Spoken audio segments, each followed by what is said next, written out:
Today, we're diving into the early days of Elon Musk, looking at how he went from being buried in student loan debt to, well, aiming for Mars.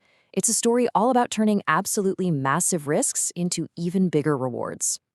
I mean, it really does sound like something out of a movie, right? But here's the thing. This isn't a story about luck or magic. It all comes down to a series of incredibly high-stakes, bet-the-company decisions that set the stage for his entire career right from the very beginning. And that's the key word right there, calculated. This was never just blind gambling. It was a strategy. He embraced these huge, massive risks, but only when the potential lessons and the potential rewards were just too big to ignore, even if it meant risking total failure. All right, so if we really want to understand how he got to SpaceX and Tesla, we've got to rewind. We have to go right back to the beginning and look at the foundation that everything else was built on. So check out this timeline. The guy is clearly brilliant, right? He's on the fast track, gets into a PhD program in applied physics at Stanford. We're talking one of the best in the world. And then he drops out after 2 days, just 2. Why? Because he saw the internet boom happening in real time, and he just knew that was his shot. That single decision is what kicks off this whole crazy story. And get this, he wasn't exactly starting with a safety net. This is roughly how much student debt he was in when he made that leap. So no money, no connections, just $100,000 in the red, and an idea. Okay, so that brings us to his very first company, Zip2. Now, you gotta remember, back then, if you were a business, your whole world was the physical yellow pages. Musk saw an opportunity to basically build a digital front door for all of them. This was it, his first real test. A true trial by fire. Now this is where we really get inside his head. Look at this risk calculus. The downside, it's catastrophic.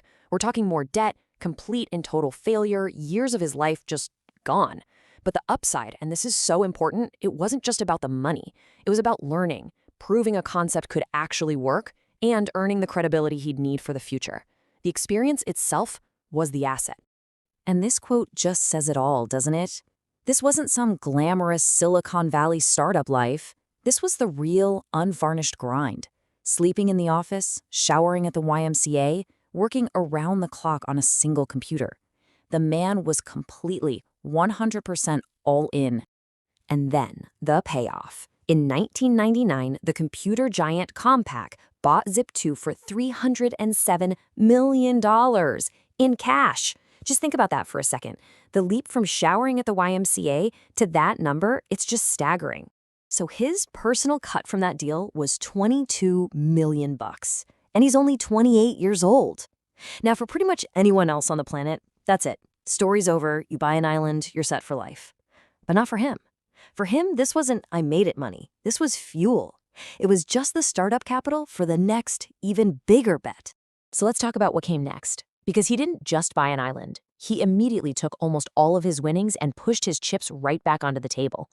This time, he had an idea that sounded far crazier to people. An online bank called X.com.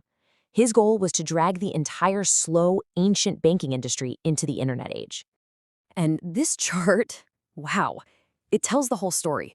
He put over half of his entire net worth, more than $10 million, directly into X.com. And yeah, sure, he bought a flashy McLaren, but the vast majority of his capital was put right back into the fire. He was betting on himself all over again, only this time the stakes were so much higher. And man, this next phase was an absolute battle, a total crucible. He ends up having to merge with his biggest competitor, Confinity, which forms PayPal. Then they're locked in this brutal death match with eBay.